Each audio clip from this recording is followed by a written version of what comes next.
to be here today. Okay, I'm just going to share my screen. So hopefully you can all see that.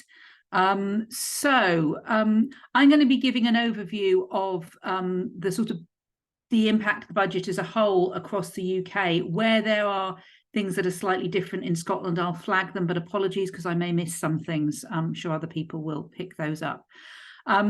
So to start off, I mean, Jeremy Hunt really presented this as his good news budget. He was very smug. It's all about, we've made difficult decisions, the economy is back on track, you know, our economy has grown, we've got more headroom, we can make these tax cuts, our plans are working.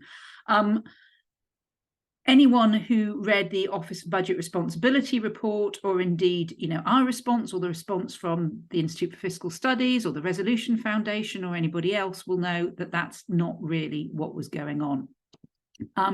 So I wanted to start with a little bit of context. And the first is about inflation. So as we know, we've had 40-year high inflation last year. This October, inflation is now at 4.6%, which means inflation is significantly down. And I'm sure everyone here will realise, but it's not always something that's picked up in the media coverage. Falling inflation doesn't mean that prices aren't still rising. Prices are still rising, but they're rising more slowly. And I think it's also important to recognise that actually, for an awful lot of people, what affects them is not necessarily the overall inflation rate, but the inflation of the things that they have to spend most of their money on. For example, food. So food inflation hit a high of just over 19%, and is at the beginning of the year, and is still over 10% now. So that's a really, really high increase in people's sort of basic expenditure. One of the things that the Office for Budget Responsibility did was they revised their inflation forecast, and they expect high inflation to continue for longer. So inflation is now not forecast to hit 2%, which is the target rate, until 2025. And that will have a knock-on effect. Interest rates will remain high, cost of borrowing will remain high, and so on. But it also has an effect on what's often referred to as the Chancellor's fiscal headroom. So this is the kind of the additional money that he might have to spend, and it's based on his own fiscal rules. So the Chancellor sets these fiscal rules about how much money he wants to be borrowing in terms of the size of the economy, and then works out within that how much space he's got for making spending decisions or decisions to cut taxes. It's important to say these rules are arbitrary. They're often referred to as though they were something external and given, like the weather. They're not. They've changed loads of times under different chancellors. But anyway, as a result of higher inflation, the economy is forecast to grow more quickly, and there's projected increased income from taxes, which is higher than the projected expenditure on things like debt interest and benefits and so on, which gives the Chancellor more room to play with at this statement. And he could have done a number of things with this. He could have used it to pay down debt, he could have used it to increase public spending, or he could have used it to cut taxes. And in fact, he chose it to largely cut taxes, with large public spending cuts projected for the next few years. And I think it's really important to put these decisions in the context of where we are in terms of people's economic situation. So we know the OBR forecast real household disposable income will be 3.5% lower in 24-25 than before the pandemic. So we are going to be poorer than we were before 2020. We know from the Joseph Rowntree Foundation report on destitution, we have 3.8 million people in destitution in 2022, including 1 million children. And lone parents in particular have seen a really dramatic increase in destitution levels, from around about 65,000 lone parents to over 190,000. And the number of children in destitution has increased by over 186% since 2017. So that's not just poverty, that's absolute destitution. And one of the early warning signs of this is the the work that Citizens Advice do, they have a debt advice service. And one of the things that they report on is when they help families look at their budgets and look at essential expenditure and income, the situation has changed from people being in a situation of being about £20 surplus a month. The gap between their absolute minimum essential expenditure and their income was about £20 a month. So there was no slack in the system, really. But now the average budget of people approaching Citizens Advice for debt is £20 in deficit every month. So just meeting essential costs, everything else stripped out, people are still £20 short on their budget every month. And it's that shortfall that leads longer term to destitution. And I think that's an important context to think about when we think about the decisions that the Chancellor made. The second set of context that I think we need to think about is what's happening with our public services. So in 2022, I'm sure you'll remember the autumn of the many budgets. We had quasi-Kwarteng, and then we had the emergency budget. And, you know, no sooner as we'd done one bit of analysis, then a new one came along. But one of the things that was included in the last autumn 2022 budget was projected expenditure for government departments, which included real terms cuts for departments that weren't protected. The departments that were protected were health, spending on schools was protected, spending on defence was protected, and spending on international development was protected. Everything else, for example, local government, all other public services weren't protected. And so we were already looking at real terms cuts to unprotected departments of just over 1%. Now, because inflation reduces the value of this financial settlement in real terms, public services now face a real terms cut of just over £19 billion by 2027-28. So that means that in order to stay where we are, not to improve things, not to make things better, but in order to stay where we are, there needs to be an additional £19 billion of spending in 2027-28. That's not what the Chancellor chose to spend money on. And this has major implications for local government. I mean, we've already seen 7 local authorities effectively declaring bankruptcy in the last 3 years, and many more are warning that they might have to follow suit. And obviously, local government is particularly important for women. It delivers many of the services that women rely on, and one of the key areas where it's important is the funding of adult social care, which we already know is in crisis. And I thought it would be worth sharing this slide with you, which is from the Institute for Government. And this shows, it's their kind of snapshot of where all the different areas of, or many of the different areas of public spending are compared to where they were pre-pandemic and compared to 2009-10. And as you can see, pretty much everything has got worse, and large numbers of things, particularly around health and adult social care, have got significantly worse, much worse. And the chances of maintaining performance levels on current spending are quite low. So that's maintaining current performance levels. It's not about getting better. So the chances are, if you look at police, prisons, criminal courts, they're definitely going to get worse.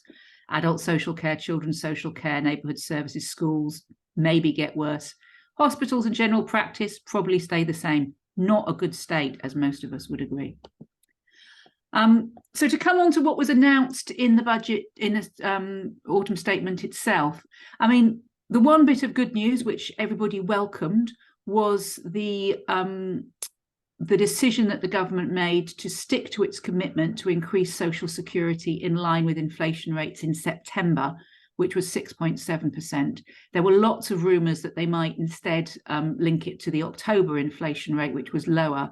And we and many other organisations had argued that that would be incredibly bad for people who were dependent on social security because of the real terms cuts that have happened steadily over since 2010.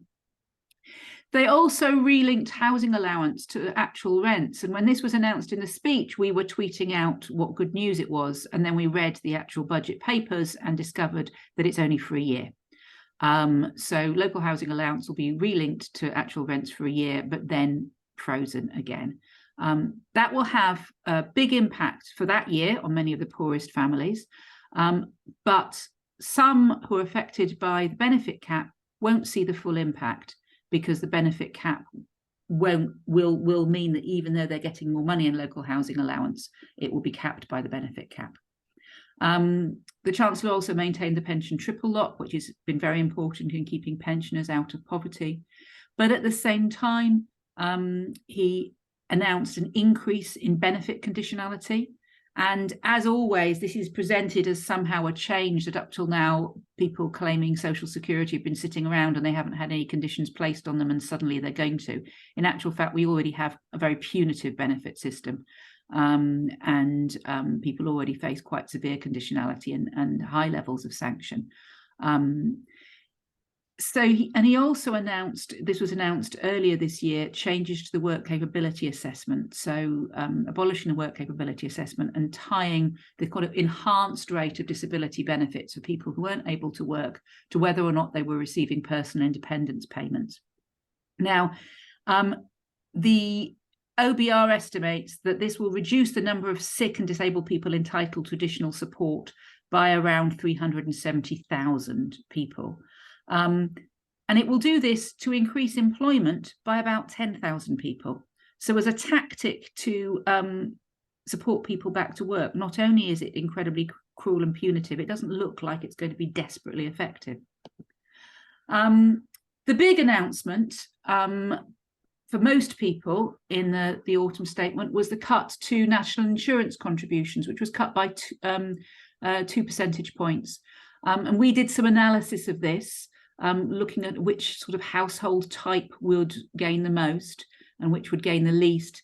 As you can see, a couple with no children would gain the most, and lone mothers would gain the least, less than half the amount gained by lone fathers. That's obviously because lone mothers are more likely to be in low pay and have low earnings, so they're less likely to be paying national insurance contributions or pay lower amounts of national insurance contributions.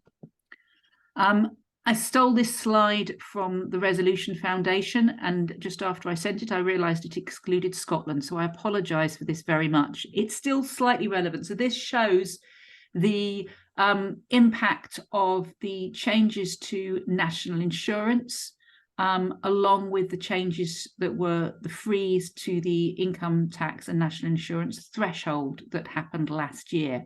The results are slightly different from Scotland because of the 19p tax rate that we don't have. But what you can really see is that there's a group of people who lose quite a lot in terms of their percentage of share of their earnings, and then that reduces up to about just under £50,000 a year, and then goes down and then goes back up again. But the overall cut in the rate of national insurance doesn't make up for the freezing of national insurance thresholds in terms of the amount of tax that people are paying. The other big tax announcement that the Chancellor made was full expensing for business. This means that if businesses invest money in plant or machinery, they can set all of that expenditure against tax. Now, there's already an allowance of £1 million for this, so this only really applies to much larger companies that will be spending over £1 million on plant and machinery in a year. The OBR predicts that it would cost about 30 billion between now and 2026-27, and it would increase investment by about 14 billion over the next 5 years. So there's a question about whether it's the most effective use of the money. Previous experiments with this sort of tax incentive for investment, like the super deduction that allowed you to set 130% of investment costs against tax, OBR concluded it didn't boost overall investment. And it's not targeted. So it's basically any investment. It's not targeted, for example, at investments that would help us get closer to our net zero targets, investments that would help reduce emissions. It only applies to physical plant and machinery, not training. And we've concluded it disproportionately benefit businesses with a largely male workforce, because they're more likely to work in sectors that have a need to invest in plant and machinery, rather than being a very sort of person-heavy workforce, like, for example, childcare or social care. Moving on to early education and childcare, we saw significant investment in early education and childcare in the spring budget. And you'll remember the massive extension of the so-called free hours entitlement. Unfortunately, the funding the government put in isn't sufficient to cover the cost of expanding the entitlement. And the government didn't announce any additional funding to cover the increase in the national living wage. And we're already dealing with a sector in crisis, with over half of nursery staff and over a third of childminders saying they're considering leaving the childcare sector in the next year. Largely because of low pay, but also poor working conditions and the stress of high turnover. So in summary, this was presented as a good news budget with falling inflation and additional money for tax cuts, but the Office for Budget Responsibility report is far more negative than the Chancellor was, pointing out that inflation is falling more slowly than expected, growth is still low, household disposable income is lower than pre-pandemic. We're expecting real terms cuts for all departments except for health, education, defence and overseas aid. And this funding gap is getting bigger because of the decisions, because of the impact of inflation and the fact that the Chancellor didn't put any additional money into the departmental budgets to take account for inflation. And so, given his extra headroom, the Chancellor chose to spend the money on tax cuts, which will benefit men more than women, at the cost of underfunding public services, which, as we know, hit women hardest. Thank you.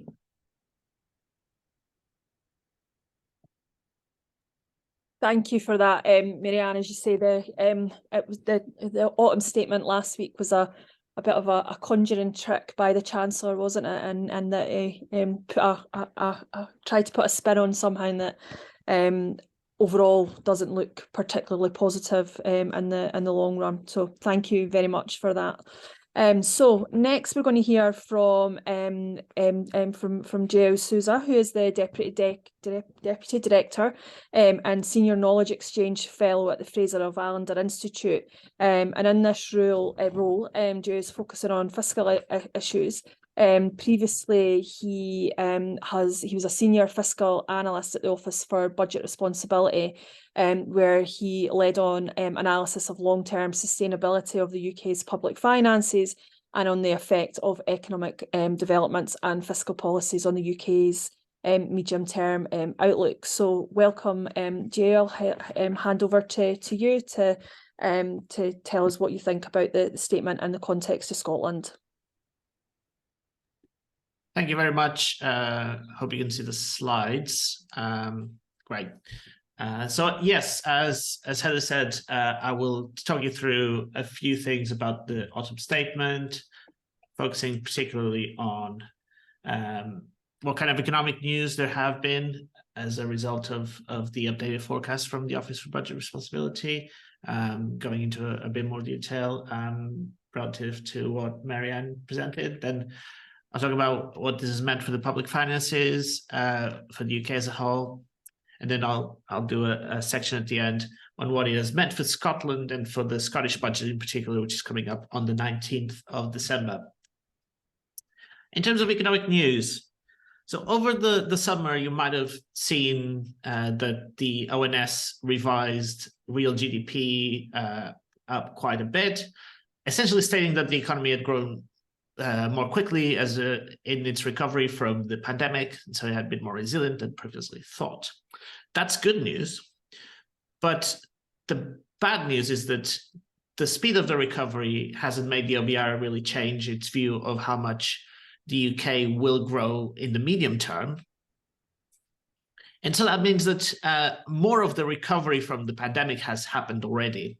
And therefore, growth in the next few years is now forecast to be lower than it was previously forecast. And on top of this, with inflation being higher and staying higher for longer, interest rates set by the Bank of England are likely to also stay higher for longer, and that will also temper growth expectations. So if you look at the two lines on the chart, the red line is what the OBR forecast in March, and the gray line is what it forecasts now in November. You can see the levels higher in the medium term in the recovery from the pandemic, but then the lines converge quite quickly to the extent that there isn't very much difference towards the end of the forecasting period. Now, inflation, again, inflation had a peak of about 11% in the fourth quarter of 2022, and it has come down from that, but it is still very high. It's still around 5%, which is more than double what the Bank of England targets, which is 2%. And previously, the OBR had forecast that this inflation would kind of fall towards zero by the end of next year. That is no longer the case. So you can see from the gray line, it's higher for much longer than previously thought. And there's a few reasons for this. One of the reasons is there's a lot of domestically generated inflation now, much more than the OBR forecast at the time. And that means that the price rises have become more embedded in the economy than they thought. And this kind of outweighs the positive news on falling energy prices relative to the forecast in March. A reminder, and this is kind of touching on what Mary-Ann mentioned before, lower inflation does not mean falling prices. So the supply constraints of the recovery from the COVID pandemic and the energy price shock have had a permanent effect on the price level. And so if we compare here what prices have actually turned out to be up until October 2023, with what they would have been based on the OBR forecast from March 2021, had there been no bottlenecks in supply in 2021, and also no price shock from the Russian invasion of Ukraine, prices are now about 15% higher than they would have been. That is a huge change. And this is not going to go away. This is a permanent change in the level of prices. And with inflation staying higher for longer than previously anticipated, this gap is actually going to grow further and further until the end of 2025, when we expect that inflation will return to target. So this is something that we'll just have to get used to. And when wages catch up with this, eventually, hopefully we'll see more of that purchasing power coming back. But it is quite a poor picture that this paints.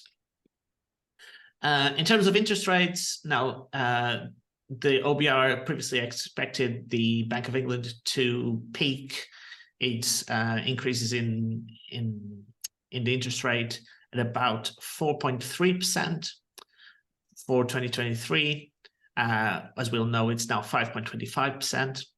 So that is far and above what the expectations were. Inflation has remained stubbornly high. That means that the Bank of England is unlikely to really start cutting interest rates very substantially in the near future. And that's what the chart on the right-hand side represents. And on top of that, the level at which they will settle is likely to be much higher than prior to the pandemic, and certainly even higher than the 3% that the OBR forecast in March. So this is obviously has effects for households, because borrowing costs, for example, mortgage costs, are directly affected by this. And this is something that hasn't yet fed through fully to all the outstanding loans that people hold because, fixed term deals are still being rolled over, but it's something that is continuing to weigh down on consumer spending. And this is a chart that looks at real household disposable income per person. So this is the most comprehensive measure that we have of living standards, and there's data back to 1955 on this. And the reason that it is comprehensive is because it is real, so that means it accounts for inflation. It accounts for household income, so it's the portion of incomes that actually goes directly to households rather than going to firms' profits. It's disposable income, so it accounts for changes in taxes and changes in benefits, and it also accounts for changes in population. And this chart is pretty stark, even with some improvement to the outlook relative to March. The OER is still forecasting the 2 worst years on record, so that's for the last probably 70 years. And that's a combination of 2 things. One is income shocks, but mostly from really high inflation, but also the fact that more people are paying tax and more people are paying higher rates of tax on their income as a result of the freezing of the thresholds for income tax and national insurance, which has meant that they have less disposable income after taxes. So what has this meant for the UK's public finances? And the question is, if growth is so weak, why does the Chancellor have so much more money to spend? And the increased headroom that you might have heard a lot about is essentially the difference between what the Chancellor plans to spend and tax, and how much more money he can let go of, essentially, without breaching his main fiscal rules. And those fiscal rules, which, as Mary-Ann said, are self-imposed, but they are to make sure that debt as a percentage of GDP is falling by the end of the forecast, and that just means from 2027, 28 to 28, 29, and not across the whole of the forecast, and to make sure that borrowing is below 3% of GDP. But part of the improvement, or a large part of the improvement, it may seem counterintuitive that there has been any improvement if growth has been downgraded, but what matters is nominal GDP, not real GDP. So that's the size of the cash economy, essentially, that matters. And with inflation being higher, that means that people are paying more in tax because they have higher wages, but in particular, they're paying more because of what's known as fiscal drag, which is the fact that people might be earning the same amount of money in real terms, and that's what the chart on the right will illustrate. I'll talk you through that. But because the thresholds at which tax rates change have not been indexed, that means that they are paying much more of their income in tax. So in normal times, you'd see, if someone earns £12,570, which just happens to be the personal allowance, at which you pay no tax, no income tax and no national insurance. If that got uprated and your income grew by the same amount as that uprating, there will be no change to your tax. So you'd still pay no tax on your income. Now, what has happened is, because the tax-free allowance has not been uprated, as you can see, your nominal income is going up and you're being dragged into more and more tax. And actually, a person who might have earned £12,570 in real terms in 22-23 goes from paying 0% income and national insurance, income tax and national insurance, to paying about 7% by the end of the decade. So it's a huge increase in the level of taxation for people's incomes. And that's the main reason why we see taxes rising to a post-World War II high. So the OBR now forecasted to be about 38% of GDP, which is high by UK standards and represents growth of about 1.5 percentage points from the beginning of the forecast, so from 22-23, but it's still low by international standards. You know, there's a lot of European countries where this ratio is in the high 40s. But faced with this increase in forecasts, and you can see what the OBR thought would happen in 2023, in March 2023, with the persistent inflation kind of dragging earnings up, what the Chancellor decided to do was to enact two relatively large tax-cutting measures. One of them was the cut in national insurance contributions for employees and for self-employed, and to make full expensing permanent. But this only offsets about half of the increase in the tax GDP ratio since March. So the Chancellor said this was a tax-cutting statement, and that is narrowly true, but broadly incorrect, because taxes are still going up quite a lot relative to what the official forecaster thought they would only about 6 months ago. So the other thing to note is that the Chancellor has pretty much spent all this windfall that the OBR gave him. So I'll step you through how the changes to the forecast have kind of impacted public sector borrowing.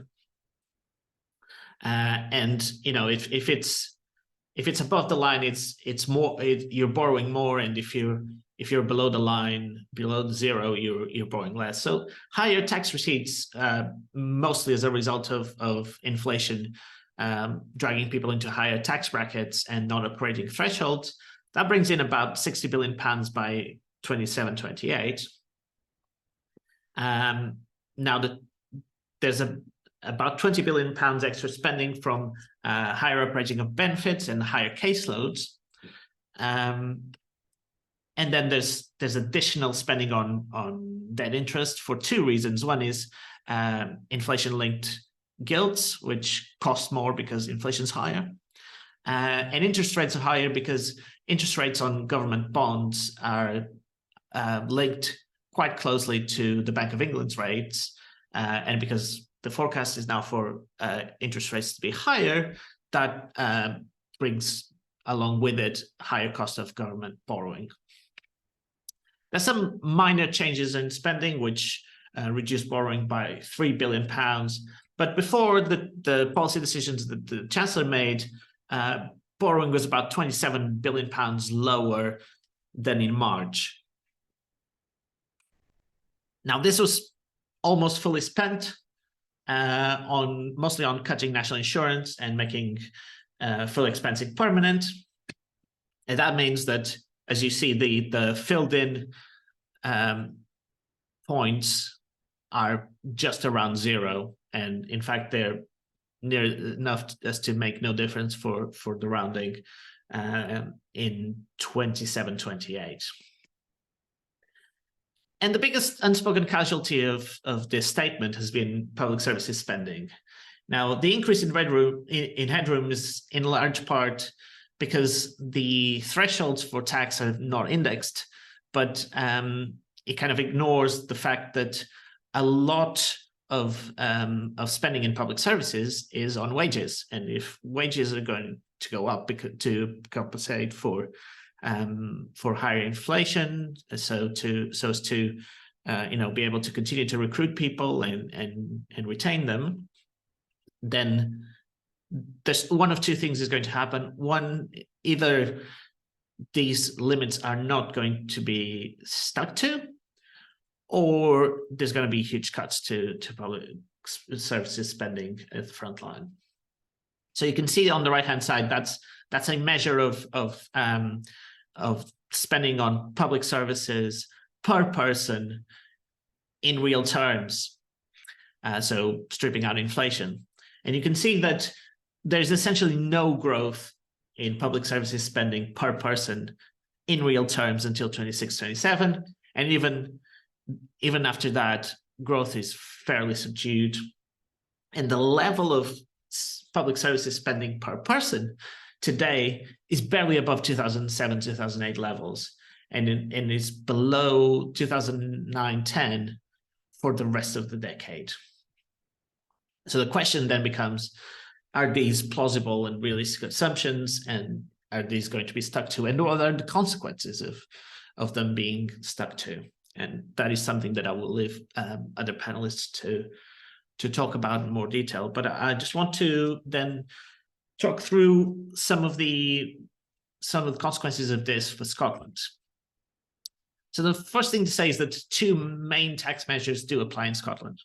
So national insurance is reserved, so all taxpayers in Scotland benefit from it as the taxpayers in the UK. And on the right-hand side, you can see the distributional analysis of how much each, in each decile of the distribution of income plus, the quartiles, how much each person benefits. So for the median Scottish tax-paying employee, this is about £415 that they save on their tax, and up to a maximum of £754 for those earning above £50,000.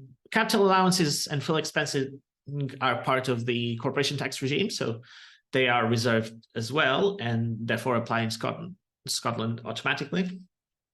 And it's important to say that business investment in Scotland is below the UK average, and it is in fact one of the drivers of Scotland's lower productivity than the UK average. So if this leads to more productive investments being made, then that would be good, and could potentially lead to better productivity outcomes in Scotland. There is a question as to whether this really does incentivize productive investments, because there is also an implicit subsidy for debt that I can talk through if people are interested. But it could have positive effects, and in fact, that is part of the reason why the LBR scores in a modest improvement to potential growth for the UK economy as a result of this measure. But the Scottish budget is looking very challenging when it arrives on the 19th of December. So the Deputy First Minister has already made £680 million worth of savings this financial year. And it kind of flew under the radar because it was published in a letter to the Finance and Public Administration Committee and presented in the debating chamber. But it was the day before the autumn statement when everyone's attention was being focused on what was happening in Westminster. So there's a question as to whether this was the most transparent way of announcing this. Now, of these £680 million, about half are one-off reductions or are shifting spending from this year into future years. So at most, £355 million of those 680 are genuine reductions in spending pressures, and perhaps even less. I would say I was quite generous given the description of some of the measures as to whether they apply permanently or not. And of those 355, 157 is just additional funding from the UK government. Now, this might help the DFM comply with spending limits this year, but it stores up problems for future years. So she has deferred about £300 million worth of spending into the future. And that means that the funding gap that the Scottish government would have would be even worse. And it was said that this was the worst case scenario for Scotland, this autumn statement. And it's certainly true that it's not a brilliant set of conditions that the Deputy First Minister inherits. The cut in national insurance contributions means that there's no direct consequences to the Scottish budget. That would not have been true had there been a cut in income tax, because income tax is mostly devolved, and therefore the cut itself would not have applied to Scottish taxpayers, but it would have increased funding for the Scottish government. And the restraint on departmental spending at UK government level means that there are no large Barnett consequentials. There's a small amount of money from consequentials of pay awards in the English NHS this year, and there's a relief for business rates next year that generates about £250 million worth of Barnett consequentials. But there will be pressure as well for the Scottish government to match this. But the main question is that, or the main bit that was missing from this characterization was the fact that the funding gap that the Scottish government needs to contend with was there to begin with, and is not caused by any changes in the autumn statement itself. So the Scottish government had already announced spending commitments over and above its forecasts for funding, and the Scottish government is not allowed to borrow for day-to-day spending. So the Deputy First Minister said back in May that there was a funding gap of about £1 billion next year. We reckon this is down to about 600 million for two reasons. One is that there was an improvement in the income tax forecast, which means that the reconciliation that the Scottish government needs to manage is lower, and it also has more flexibility to borrow in year to fund that. So that makes it slightly easier. But there are two things that are making it harder. One is the council tax freeze. We've done quite a bit of analysis at the Fraser of Allander Institute on how much this would cost the Scottish government if it were to be, sorry, as the First Minister said, fully funded. We're not sure what that's going to mean, but it could be anywhere from £100 million to £420 million. So it's a lot of money, that would ultimately, if council are not compensated, it will impact their ability to deliver services. And then there's this £300 million worth of deferred spending that the Deputy First Minister announced would happen in future. But if it really is going to happen, then there needs to be funding to match that. Because as I said, the Scottish government is not really allowed to borrow in any meaningful way to spend day to day. So this is quite a challenging backdrop, and one that the Scottish government really needs to grapple with, and that is going to shape all its decisions next month.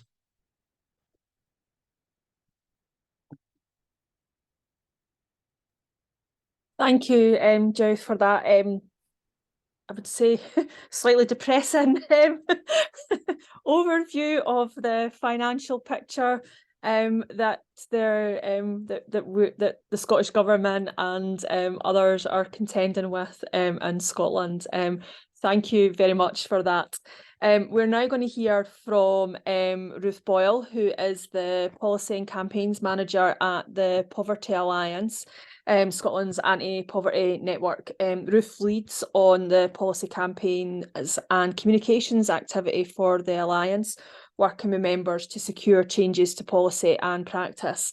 And prior to this, Ruth was the Policy and Parliamentary Manager at Close the Gap, where she worked on women's labour market inequality, leading on work on poverty and women's low pay. So Ruth, welcome, and I'll hand over to yourself. Thank you, Heather. Just to confirm that you can see those slides before you depart. Yeah, we can, yep. Perfect. Thank you very much. Hi, everyone. Yes, my name is Ruth Boyle. I'm the Policy and Campaigns Manager at the Poverty Alliance. Thank you so much to the Scottish Women's Budget Group for inviting me along today. I'm really pleased to be here. Now I need to work out how to change slides. There we go. So the Poverty Alliance is Scotland's anti-poverty network, and we have over 450 members in Scotland, ranging from small grassroots community groups to large national NGOs, trade unions, academics, activists who are experiencing poverty, and faith groups. And together we try to influence policy and practice. We expand the evidence base through research. We support communities to challenge poverty, and we also try and build public support for the solutions to poverty. So what I'm going to do today is give us an overview of the current poverty problem in Scotland, some of the implications of the autumn statement for people living on low incomes, and then looking ahead as much as we can after that previous presentation to the Scottish budget and what we would like to see in that budget if it was to be a fundamentally anti-poverty budget. So to start off with a definition of poverty, so this is from the Joseph Rowntree Foundation, and it says poverty means not being able to heat your home, pay your rent, or buy the essentials for your children. It means waking up every day facing insecurity, uncertain and impossible decisions about money. It means facing marginalisation and even discrimination because of financial circumstances. And when we look at current data in Scotland, we see that this is a reality for around 1/4 of our children in Scotland. And that equates to around 250,000 children living in poverty. Now, Scotland does have statutory child poverty targets, which has the Scottish Government reducing that figure to 10% by 2030, but we're not currently on track to meet those targets. More broadly, we see that around 21% of people in Scotland are living in poverty, and recent data releases have raised particular concerns for single adult households and also for disabled people. So while we really welcome this focus on child poverty because child poverty rates are definitely far too high, we also need to make sure that we're trying to tackle poverty in the round and that we're building a Scotland that doesn't leave anyone behind. At this point, I think it's also very important to highlight the gendered nature of poverty in Scotland. So we know that women are more likely to be experiencing poverty, but also that women find it harder to escape poverty and therefore tend to be in poverty for a more prolonged period of time.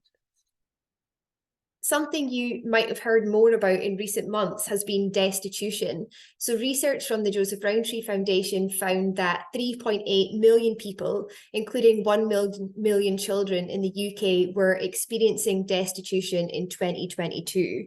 Now, destitution is defined as the most severe form of material hardship. So the fact that we're even talking about destitution in a nation as wealthy as ours shows how deeply entrenched the issue of poverty is, but also quite how far we have to go in order to tackle poverty. Now, what that Joseph Rowntree Foundation research showed was that destitution was increasing at a slower rate in Scotland than it was in the rest of the United Kingdom, but we don't think that that should be something that we should celebrate. Now, I think it's important also to highlight the nature of in-work poverty in Scotland. So the majority of people in Scotland who live in poverty live in a household where someone is in paid work. And what in-work poverty shows us is the issues with systemic low pay and insecurity in our labour market, with people struggling to get working hours and earnings that allow them to make ends meet. Again, this is particularly pertinent for women who are more concentrated in low-paid work, account for the vast majority of part-time workers in Scotland, and are also more likely to be in insecure and undervalued sectors. So we see that women's work in the economy in sectors like care, cleaning and retail is systemically undervalued by the economy. And work remains a crucial aspect of any anti-poverty strategy, but we also need to make sure that we're not just thinking about any work, but also looking at the quality of that employment. We've heard today already about the impacts of the cost of living crisis, and I think what the cost of living crisis has served to do is illuminate the problems with our social security system and the systemic issues that exist in our labour market. The cost of living has been rising for everyone, but research consistently shows that people living on the lowest incomes are more impacted by inflation.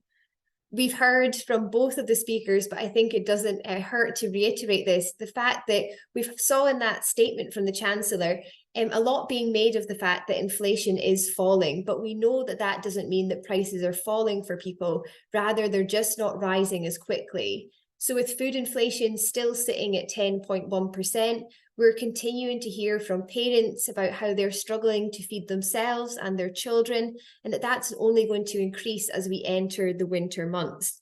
And I think that's reflected in the fact that recent data from the Trussell Trust shows that they distributed a record number of food parcels in Scotland last year.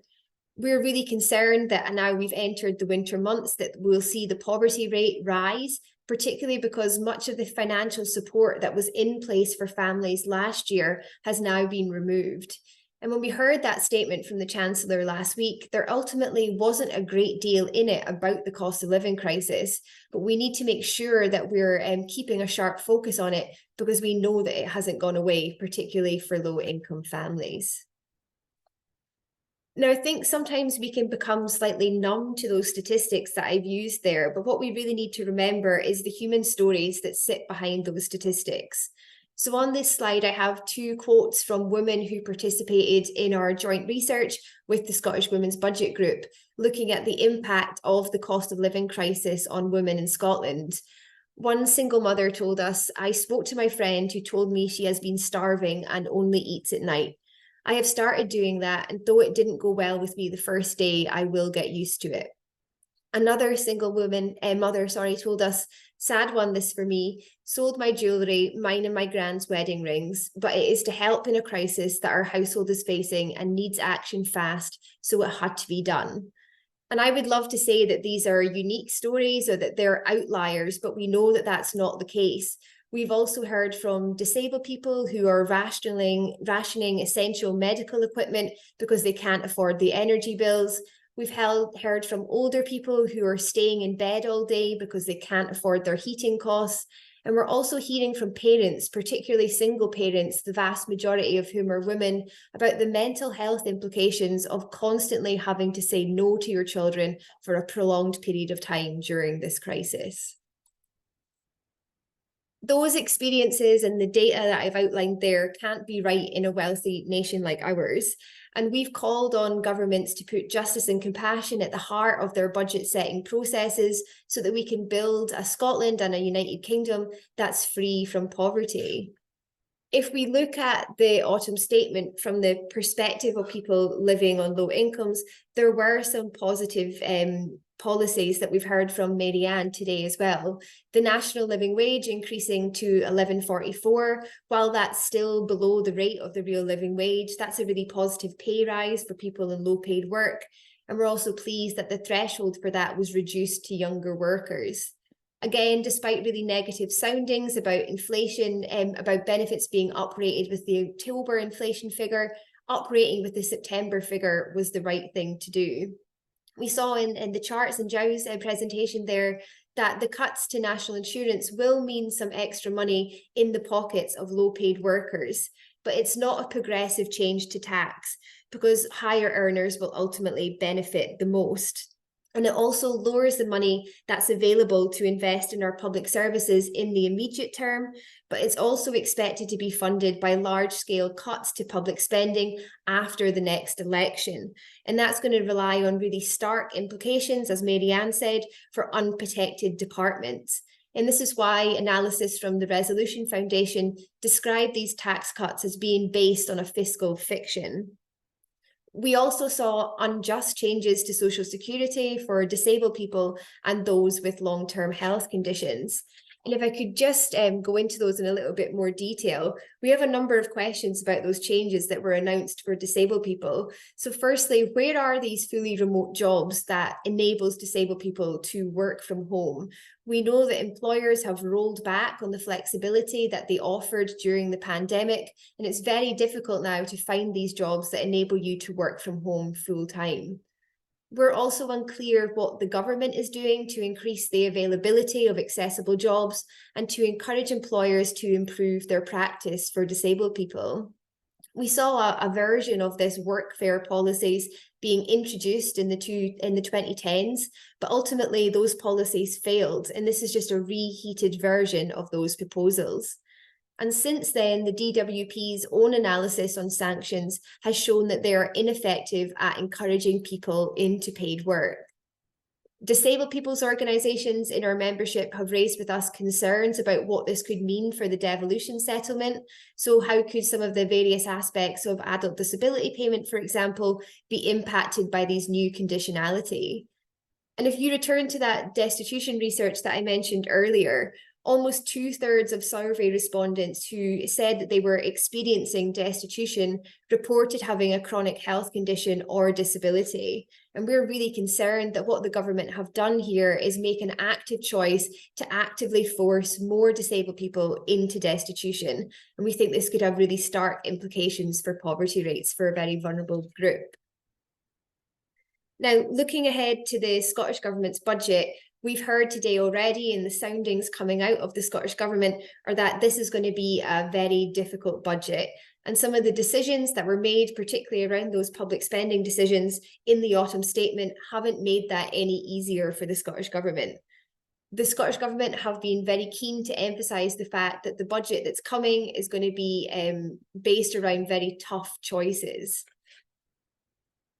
The Poverty Alliance and our membership have welcomed the development of key strategies that are designed to tackle poverty and inequality in Scotland, and the designation of tackling child poverty as being the national priority of the government. And while this leadership on the issue has been really important and welcome, and some of the Scottish Government's actions are forecast to facilitate a significant reduction in child poverty, it hasn't yet facilitated a meaningful reduction in overall poverty rates in Scotland. And the latest scrutiny report from the Poverty and Inequality Commission has said that without urgent and concentrated action, the Scottish Government are unlikely to meet the interim child poverty targets or the 2030 child poverty targets. And a quote from that latest scrutiny report says, "The funding being allocated to actions to tackle child poverty, excluding the Scottish Child Payment, does not seem to match the ambitions set out in Best Start Bright Futures." And the forthcoming budget from the Scottish Government is therefore a critical opportunity to address this issue, ensuring that our policy priorities are backed with adequate resources. Now, the Poverty Alliance published our budget briefing earlier this week, and I'll post a wee link to that in the chat when I'm finished talking. Now, this is the action that we know is necessary for this budget to be an anti-poverty budget. These are the actions that are needed to remove people from the injustice of preventable poverty. So if we look at social security, we're calling on the Scottish Government to follow the UK Government and uprate social security in line with that September inflation figure. We're also calling for an increase to the Scottish Child Payment, and you may have seen press coverage yesterday from a letter sent by the End Child Poverty Coalition in Scotland to the First Minister. Now, in the programme for government, the Scottish Government have committed to increasing the Scottish Child Payment in line with inflation. Now, this didn't happen last year, which means that by April, this critical benefit won't have been increased since for 16 months. So that's a really important starting point, but that would still mean that the rate of the Scottish Child Payment is below the £30 that the First Minister committed to during the leadership election. And that's really concerning because modelling has consistently shown that the Scottish Child Payment has to reach £40 if we're to meet that interim target and make good progress towards the final targets. So we're calling on the Scottish Government, alongside the over 150 organisations who signed that letter to the First Minister, to increase the Scottish Child Payment to £30 in this budget, but also for there to be a clear timetable to increase that payment to £40 over the course of this Parliament. On housing, we've heard from the Housing Minister that a further £700 million has been wiped from the housing budget because of inflation in the construction sector. And if we're to meet our targets on affordable housing, which we have to if we're to tackle poverty in Scotland, we need the Scottish Government to rectify the erosion of the affordable housing supply programme budget through inflation. On employability, we heard about the Scottish Emergency Budget Review, and employability was one of the key casualties in that announcement. So the Fraser of Allander Institute estimated that around 43% of the allocated budget to employability had been cut in year. Now, the Scottish Government acknowledged that that would impact the number of parents who were able to undertake that support, but they haven't had a lot of clarity around the data for that. Again, that's likely to impact women the hardest because women account for the vast majority of single parents, but also are more likely to be primary caregivers. So we are calling on the Scottish Government to provide sufficient funding for the implementation of those employability commitments in the Tackling Child Poverty Delivery Plan. On childcare, again, pivotal for women's poverty and child poverty, and we know that those women's poverty is inextricably interlinked with child poverty. We're asking the Scottish Government to build on the pilots that were announced in the programme for government to provide wraparound childcare across the country. This is what we continually hear from people experiencing poverty in Scotland about what's necessary in the childcare space. And finally, we're calling on the Scottish Government to make good on their long-term commitment for fair and sustainable funding for the third sector. We know that our community and voluntary organisations are often at the front line of efforts to tackle poverty, and their role needs to be valued with longer-term funding. Another key aspect of our budget briefing relates to tax. So the Scottish Government have started to make some changes to our tax system, which has made it more progressive.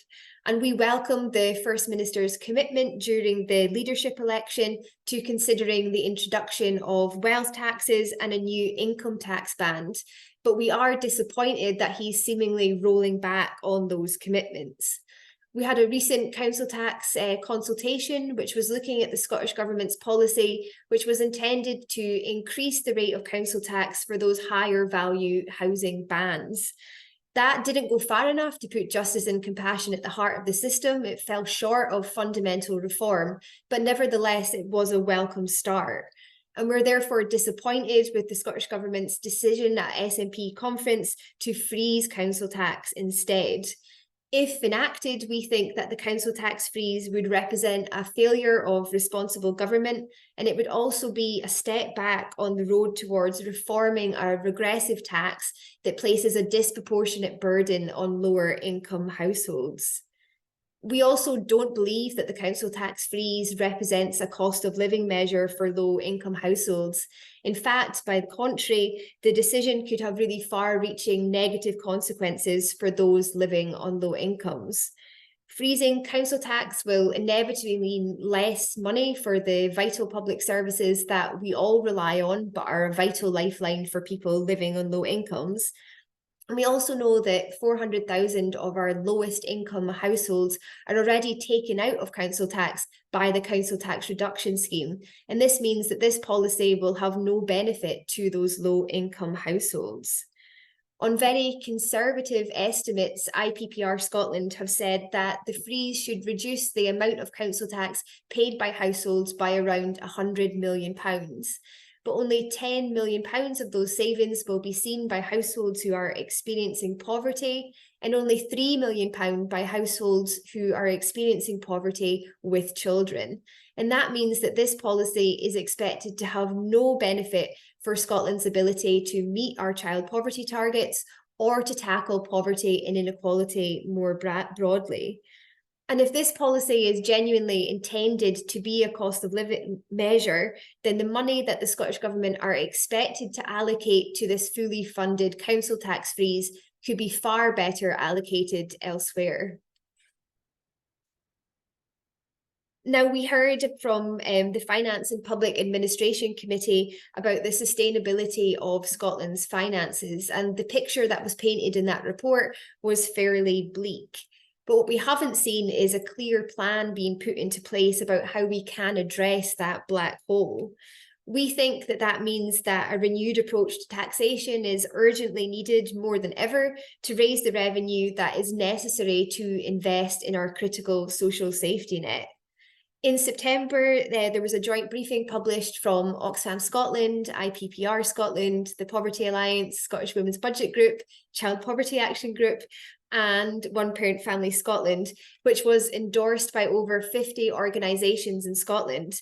And those organisations came together with a very clear message that our critical national priorities, including action to tackle poverty, can't be sacrificed due to a lack of resources.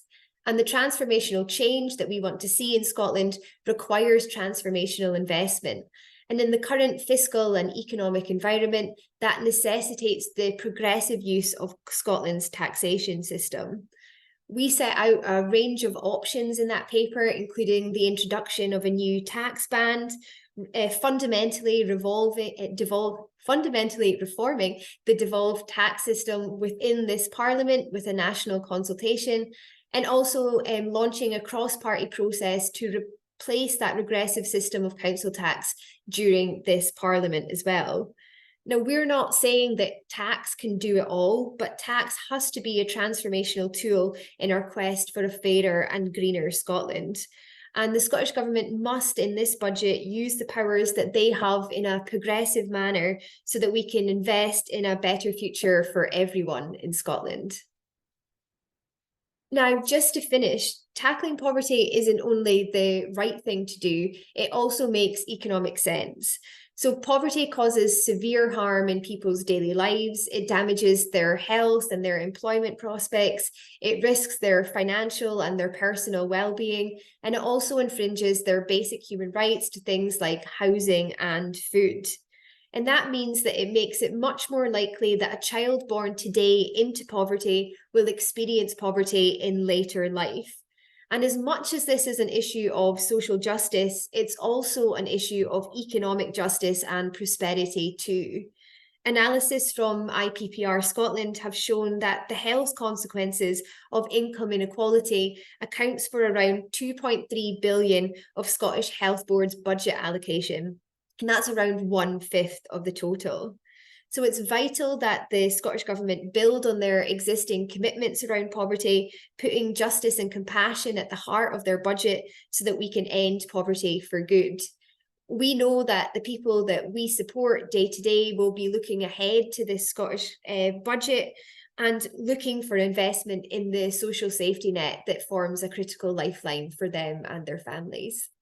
I will leave it there and look forward to the question and answer. Thank you very much.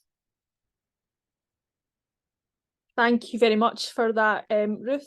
If you're able to share your briefing in the chat, that would be brilliant. I've shared a few of Scottish Women's Budget Group's thoughts, and you'll be unsurprised to hear we agree with you wholeheartedly when it comes to the council tax freeze, that when we are at a time of difficult decisions needing to be made, that perhaps is not one where the priority needs to lie. So on that, I'm going to hand over to Carmen, who is the coordinator of the Scottish Women's Budget Group, try that again. So Carmen coordinates all SWBG activities, including the policy and projects with partners. Prior to this, Carmen spent a year in Brussels working with Horizon Europe funds and the LIFE programme in support of the European Green Deal. So I'm going to hand over to Carmen now. And I will. Oh, you are on mute, but I think what you are saying is that you are sharing my presentation. Thank you, Heather. I am indeed.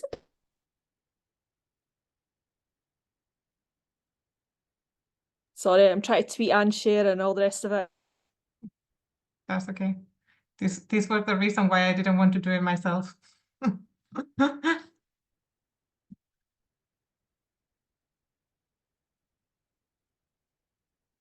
That's the agenda, perfect. And I think it's the next slide. Perfect, thank you, Heather. I think you can all hear me well. Good, so my presentation will focus on the impact of the cost of living crisis in Scotland, and will include the Scottish Women's Budget Groups as for the Scottish budget. In terms of the structure of this presentation, we will first look at what the evidence says about women and the cost of living crisis in Scotland. We will then look at what's gender budgeting and how it can help us to prioritize spending. We will then touch on what our main priorities are, so investing in social infrastructure, so adult social care and early learning and childcare. Our social security asks. We will also mention a fair deal for local authorities and other gender budgeting approaches before we outline some conclusions. Next slide, please, Heather. Thank you. So as an introduction to this presentation, it is crucial to understand the current context of cost of living crisis. Ruth and Mary-Ann have already touched on some of these aspects, and it is well known how individuals and communities have felt the consequences of increasing energy prices, more expensive basic goods, and higher mortgage repayments and rental costs. From a gender equalities perspective, we know this crisis is having a disproportionate impact on women due to pre-existing gender inequalities in Scotland. Women are still more likely to be living in poverty, as Ruth has mentioned, have lower levels of savings and wealth, and are less able to increase paid work than men due to caring responsibilities. Data from Close the Gap tell us that women make up the majority of part-time workers and are 3 times as likely to work part-time than men, so 38.3% of women compared to 13.4% of men, all of which explains why women are more likely to feel the impacts of any economic shocks. But how is the current crisis affecting women? Our Women's Survey 2023, which ran during February-March, found that of the 871 women who responded to it, 70% of women didn't put the heating on to reduce costs. 68% were cutting back on food expenditure by limiting the type of food they buy. 23% stated that they are taking on more debt. This figure rises to 40% for single parents. And 28% said they were struggling to manage transport costs, rising to 41% for disabled women and 54% for single parents. And although this survey is not representative of the population, the findings are consistent with further evidence and research carried out by other organizations. So International Women's Conference celebrated in February 2023, Unison representatives highlighted the effects of the cost of living crisis on women as absorbers of austerity. In this year's the State of the Nations report, the Joseph Rowntree Foundation found that just over 10% of workers in Scotland are locked in persistent low pay, and 72% of them are women. And finally, in the latest research published in November, State Change highlighted the gender dimensions of debt. And then, of course, these findings and research are in line with what women's organizations in Scotland have highlighted over the years, including that piece of research from last year that Ruth touched on that we did with the Poverty Alliance. So this is what we know. And the question is, where do we go from here? Next slide, please, Heather. So the Scottish Women's Budget Group promotes the use of gender budgeting as a strategy to achieve equality between women and men by focusing on how public resources are collected and spent, challenging the assumptions that budgets are gender blind. Well, gender budgeting can help us achieve greater gender equality, but it can also help avoid further inequality. This slide shows how gender budgeting can be implemented and some of the principles that underpin this approach, such as transparency and participation. Gender budgeting is very much a results-oriented approach by nature, as it follows the money through, linking policy objectives and policy implementation and outcomes. The following slides will show what the Scottish Women's Budget Group thinks that the Scottish budget should focus on or should prioritise to meet the Sustainable Development Goals on poverty and gender equality, as well as national outcomes, particularly in relation to fair work, poverty and economy. Next slide, please, Heather. So in the current context of cost of living, the need for strong public services is greater than ever, even though we didn't, the Chancellor didn't see it that way. And as such, we believe that these should be reflected in this year's budget, Scottish budget. Public services play a key role in women's lives, as women are more likely to work in public services, rely on public services, and become the providers of last resort when public services are withdrawn, with implications for gender equality. And Mary-Ann, our colleagues at the Women's Budget Group, have done a lot of research on this. So within public services, we'd like to see greater investment in social infrastructure, which, according to this definition provided by Equitable Growth, is the policies, resources, and services that ensure people can participate in productive social and economic activities. Adequate care and adequate income are also two fundamental components of social infrastructure. And we agree with this definition and with this organization in that having sufficient income to put food on the table and keep a roof overhead is a necessary precondition for maintaining a minimum standard of living and an ability to participate fully and productively in the economy. Most importantly, we support this focus on care because individuals and their families should always have access to the care they need, allowing people to meet their personal needs and participate in broader societal and economic activity. Similarly to this, feminists have long made the case for the care economy, which aims at recognizing the role of care as an integral part of a country's economy, or in other words, the care economy makes care visible and consequently draws attention to the need to invest in the sector and the societal benefits that come from this. And before I go into the next slide, I think you can see that because of our focus on social infrastructure and the role of care, we back the Scotland That Cares campaign that is trying to get a national outcome, dedicated national outcome on care as part of the reviewed national performance framework. Next slide, Heather, please. So a question we need to ask in Scotland is how this social infrastructure should look. And the Scottish Women's Budget Group has done some work on this. In January, we published a briefing setting the path towards a transformative, universal adult social care support service in Scotland. This briefing proposes two scenarios, both of which recommend higher pay rates for workers and also a larger workforce. In the last programme for government, the First Minister pledged to increase adult social care workers' pay to £12 per hour. We consider this to be insufficient, as we requested a minimum of £12.50 a year ago. So today we would be looking at something closer to £13.70 per hour within our core scenario. And of course, we would be, as I said, looking at a larger workforce. In addition, we would also like to see commitment from the Scottish Government to really transform social care in Scotland. Our briefing includes the different levels of funding to reach a transformative scenario that you can see on the screen, offering a more competitive rate of £15.21 per hour for workers. The graphs on the screen show the different levels of investment under these scenarios.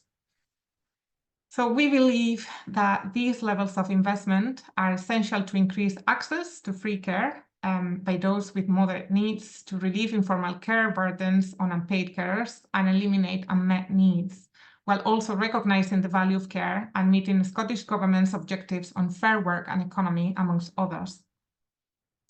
Before we go on to the next slide, let me make a final point about what these graphs don't show, which is the return on investment, including the effects on employment and tax revenues under both scenarios.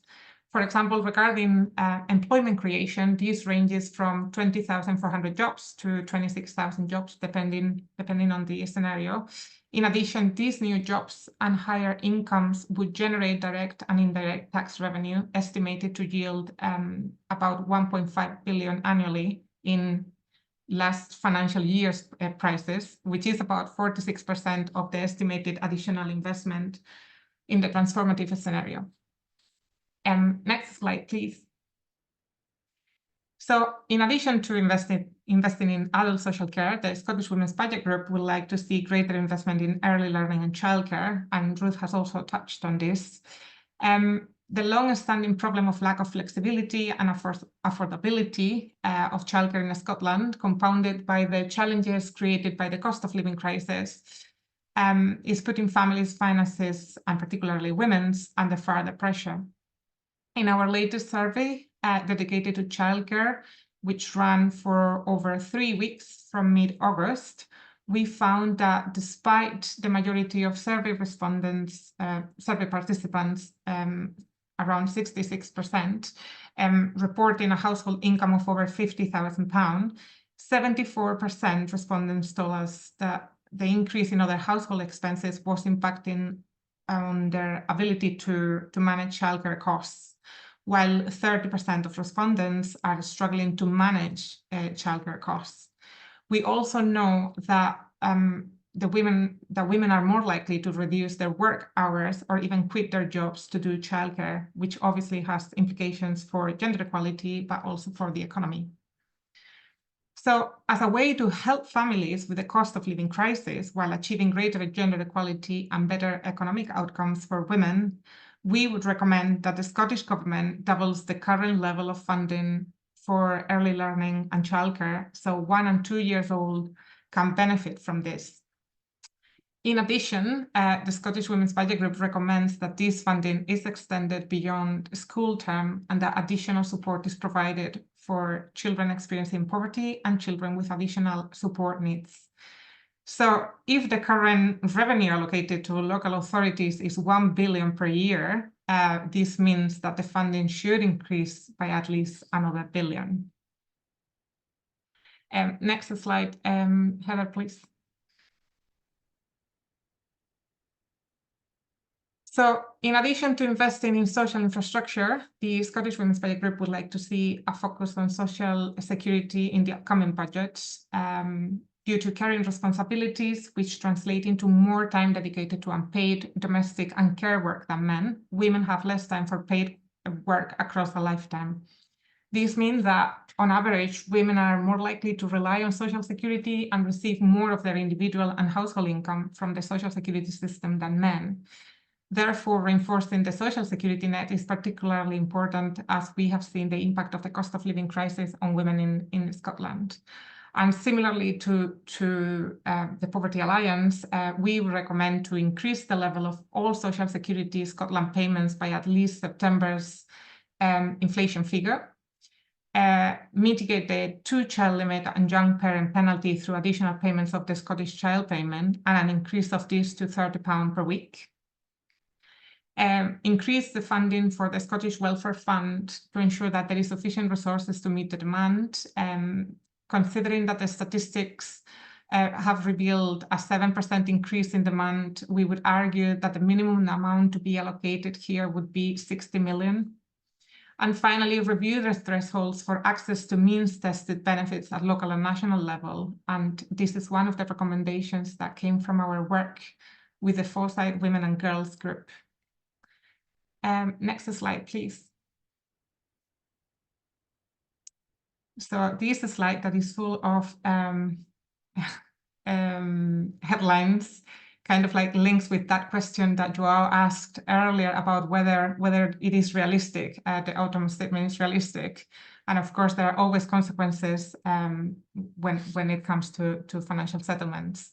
So lots has been said as well about local authorities here in Scotland, particularly since the First Minister announced a freeze in council rates for next year. Audit Scotland has highlighted that revenue funding for local government has not kept pace with other parts of the Scottish Government revenue. And cost analysis of last year's budget indicates that there has been a 71 million cash increase once all national level government commitments are covered. However, with high inflation rates, increased costs of energy and fuel, and increasing demand on some services and higher than anticipated pay rises in 2022-23, this level of cash increase means that most local authorities are still struggling to cover the costs and have sought to make savings within the 2023-24 budget. And so there are the screenshots of the headlines. So we argue that local services are vital for women. They provide some of the social infrastructure that we have described earlier. Local governments are also a source of women's paid employment, and they offer amenities which are key for the well-being of communities, such as leisure clubs or libraries. Therefore, we need to see a fair approach to local budgets with financial settlements that allow for the continuation of key public services for women while guaranteeing fair pay for local government workers, and again, I need to highlight that local authorities employ women in great numbers. And next slide, please, Heather.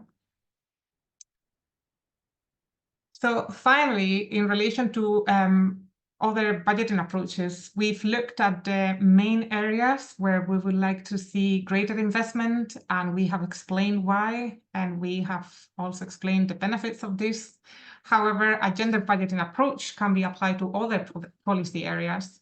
For example, while there is a commitment to spend at least 320 million or 10% of the total transport budget on active travel by next year, by the end of Parliament, it is important to ensure that any active travel infrastructure recognizes women's roles as primary carers to close the gender gap in active travel. So it is not just about focusing on miles built, but it is about how we design active travel infrastructure so it recognizes women's travel patterns. Another area that we have looked at is the Women's Health Plan 2021-24, which we welcomed as a necessary step to close, in this case, the gender health gap as part of the Scottish Government's broader objectives on gender equality. The plan, however, did not include any specific funding allocations towards its delivery.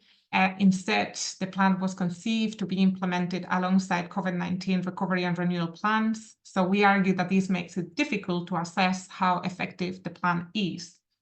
Last week, Professor Glazier, Scotland's first women's health champion, gave evidence to the Health, Social Care and Sport Committee. She commended the progress made, but also said that funding and staffing are key to delivering on the plan, specifically in meeting demand for long-active contraception and sexual health services, which again reinforces our point about dedicating specific funds to ensure the implementation of the plan and so achieving the policy objectives. And finally, through our work with civil society organizations, we know that women in far north are having trouble to access health services. So again, they have to travel to Inverness to access gynecological services, and that comes at their expense and also at a cost of their own time. So again, if we want to see greater gender equality, we need to ensure that our public services do not fail women. So next slide, please, Heather. So to conclude, we do understand that the current economic environment is challenging, yet we argue that given the evidence and what we know about the impact of the cost of living crisis on women, the Scottish Government should make space for the priorities we have outlined if we are serious about tackling gender inequality and poverty in Scotland. Thank you.